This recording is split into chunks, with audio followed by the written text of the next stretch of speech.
sur Gabon 24. Alors, le Gabon est un très bon exemple en termes de protection de sa biodiversité.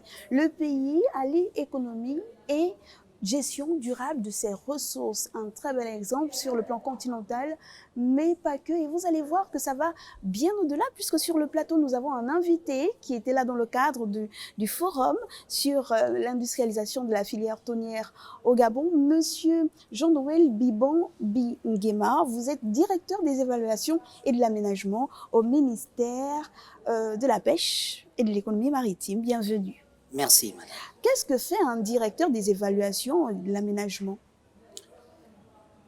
Conformément au décret 373 portant réorganisation du ministère de la Pêche et de l'économie maritime, particulièrement la Direction générale des pêches et de l'aquaculture, la Direction des évaluations et des aménagements a pour mission essentielle de planifier et organiser les activités de pêche et d'aquaculture pour une gestion durable de la ressource, tout en garantissant l'intégrité des écosystèmes et espèces marines vulnérables. Voilà.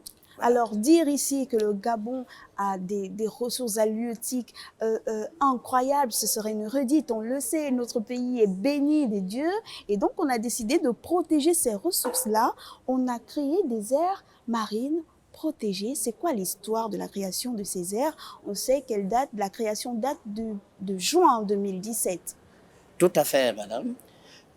Effectivement, le 1er juin 2017, le gouvernement de la République a procédé à la création d'un réseau de 20 aires marines protégées, à savoir 9 parcs marins et 11 réserves aquatiques. Ces 9 parcs marins sont situés le long de la côte gabonaise, à partir du nord, donc de la limite avec la frontière Guinée équatoriale, à travers le parc marin de l'île Mbanié, jusqu'à l'embouchure de la Bagno à Mayumba, qui constitue l'ensemble des 9 parcs marins. Autrement dit, la loi prévoit que la pêche est interdite dans les embouchures. La problématique ici était de savoir quelles étaient les limites des embouchures. Donc, l'administration, le gouvernement donc, a saisi l'opportunité pour définir effectivement les limites des embouchures par la création de ces aires marines, de ces parcs marins. À savoir, nous avons 6 embouchures principales au niveau du Gabon. Donc, ce sont ces 6 embouchures-là déjà qui constituaient les 6 parcs marins.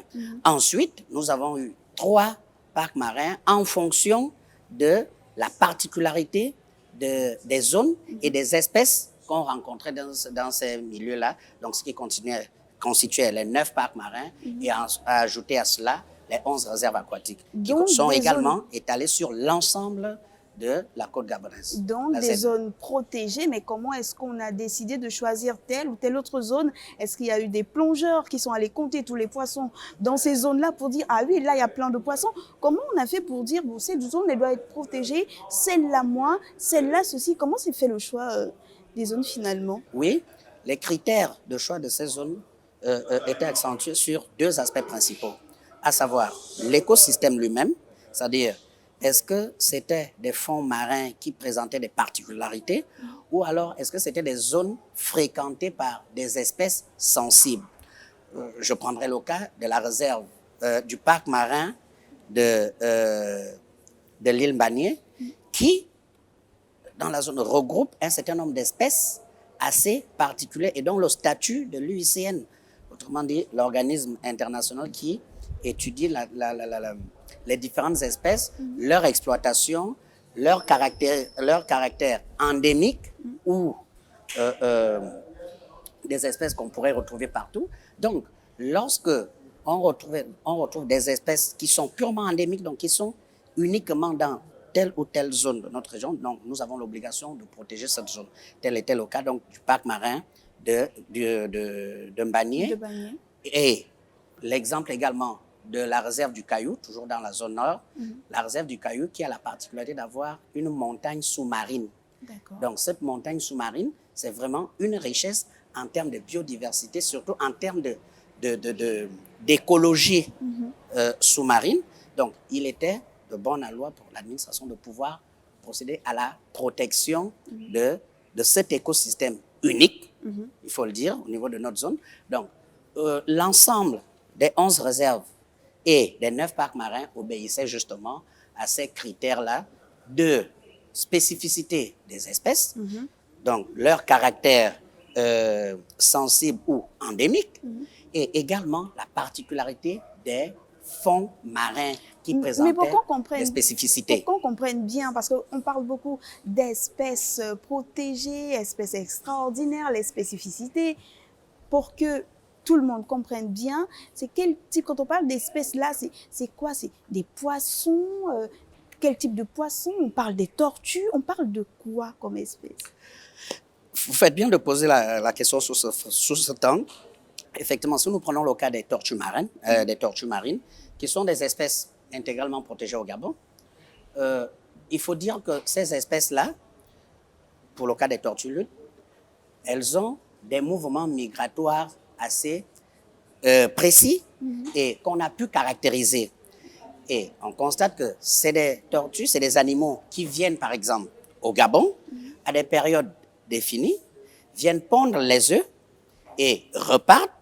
Et à un moment donné, ces œufs-là arrivent à éclore, donnent des petits, et ces petits-là également remontent au niveau de la mer. Donc, nous avons identifié les couloirs de migration de ces animaux-là. Donc, lorsqu'ils sont effectivement petits, il est important pour nous de pouvoir protéger les couloirs de migration de ces animaux, d'autant plus que si cette protection n'est pas faite, malheureusement, c'est des animaux qui sont souvent capturés, pas nécessairement intentionnellement, mais malheureusement par des filets de pêche. Donc, il est tout à fait normal pour la protection de la biodiversité, la conservation de la biodiversité, de pouvoir aménager des zones où on sait que ces animaux-là y vont et surtout séjournent pendant un certain temps, et nous mettons donc des mécanismes en place pour pouvoir minimiser au maximum la pression anthropique sur ces animaux. Donc, minimiser la pression anthropique, protéger les espèces en difficulté, avoir de bonnes politiques de gestion durable des ressources. Voilà quelles étaient les ambitions du gouvernement en mettant en place ces aires, ces zones protégées. Aujourd'hui, de 2017 à maintenant, on fait le bilan. C'est quoi l'état des lieux? De 2017 à 2023 aujourd'hui, nous pouvons dire que peut-être certains pensent que c'est mitigé, le bilan est mitigé, mais au regard de la situation des espèces aujourd'hui, nous pouvons dire que c'est plutôt encourageant. C'est plutôt encourageant, et nous le disons d'autant plus qu'avec le temps, nous comprenons que les populations qui, il faut peut-être le rappeler, madame, qui ont été consultées, c'est-à-dire que la création, le processus de création de ces aires marines protégées a obéi à une dynamique inclusive, c'est-à-dire que depuis les années 2016, on a consulté les populations, on a organisé plusieurs rencontres pour expliquer le bien fondé de la création de ces zones protégées conformément à la loi et amener les populations à adhérer à ce processus qui a été fait, à en juger par les procès-verbaux qui étaient établis lors de ces consultations. Et donc aujourd'hui, nous pouvons, au regard également de l'état de nos stocks, nous pouvons dire que oui, c'est un processus qui donne des résultats encourageants et que nous devons poursuivre dans ce sens en expliquant aux populations, surtout que pour ce qui concerne l'activité de pêche, c'est un programme qui participe à la pérennité de la ressource et donc à la pérennité de l'activité de pêche. N'empêche que même si vous refusez que l'on dise que les résultats sont mitigés, nous, quand on descend sur le terrain pour faire des reportages, on se rend quand même compte que malgré le fait qu'on ait établi ces aires protégées-là, il y a quand même des pêcheurs qui vont y pêcher, qui pratiquent des activités illicites. Qu'est-ce qui justifie cet état des choses? Est-ce qu'il n'y a pas de descente sur le terrain pour contrôler? Est-ce qu'il y a une petite manipulation derrière, de la corruption? Parce que après, ce qui est sûr, c'est que dans le panier de la ménagère, cela se fait ressentir. Madame, merci pour la question. Nous ne pouvons pas nier que certains pêcheurs, du moins les mesures qui ont été prises en termes de conservation et de protection des ressources maritimes, ne trouvent pas l'assentiment de l'ensemble de la communauté des pêcheurs. Évidemment, même lors de nos consultations, nous l'avons remarqué. Mais il faut dire que c'est peut-être une infime majorité, enfin une infime partie de la population des pêcheurs. Parce que si vous regardez bien la communauté générale des acteurs de la filière pêche, la majorité, madame, je vais vous le dire, elle est totalement d'accord à la mise en place de ces aires marines protégées. Je vous prendrai un exemple. Les pêcheurs avant, certains, pas tous, avaient pratiqué ce que nous appelons la pêche illicite. La pêche illicite, c'est quoi? C'est la pêche exercée, par exemple, dans les zones interdites, la pêche exercée avec des engins interdits, la pêche pratiquée de façon illégale. Mais, madame, ce n'est pas la majorité des pêcheurs qui faisaient ces activités-là. Donc, même avec la création des aires marines protégées, le phénomène, malheureusement, il reste, mais on va dire, il est assez infime par rapport à la communauté générale qui respecte ces dispositions. On n'a pas... certains ont tendance peut-être à lier la rareté du poisson sur le marché par rapport à la création des aires marines protégées. J'ai eu la chance de conduire le processus de création de ces aires marines protégées.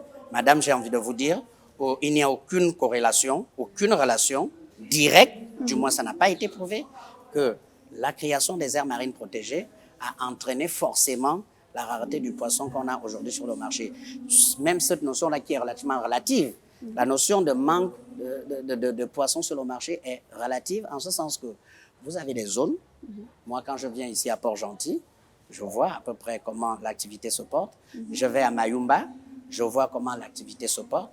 Donc, il y a peut-être, pour revenir à votre question, il y a quelques pêcheurs, ça je peux me permettre de le dire, quelques pêcheurs qui s'adonnaient à des pratiques pas très réglementaires, pas très légales, qui aujourd'hui, effectivement, se rendent compte que l'administration mettant un accent particulier sur la surveillance, malheureusement pour eux, ils ne peuvent plus s'adonner à ces activités illégales qu'elles avaient bien avant cela. Merci beaucoup à vous, Monsieur Jean-Noël Bibambingema. Je rappelle que vous êtes directeur des évaluations et de l'aménagement au ministère de la Pêche et de l'économie maritime. Vous avez répondu à nos questions parce que vous avez pris part au forum sur l'industrialisation de la filière tonnière au Gabon. Merci à vous de nous avoir suivis. Les défis restent nombreux pour justement la direction que vous contrôlez, puisqu'il faut sensibiliser au maximum, mais surtout avoir un contrôle total de ce qui est fait sur le terrain pour que le Gabon continue à demeurer cet État qui sait protéger ses ressources et développer son économie. Merci de nous avoir suivis. Restez sur Gabon 24. Je vous dis modestement au revoir.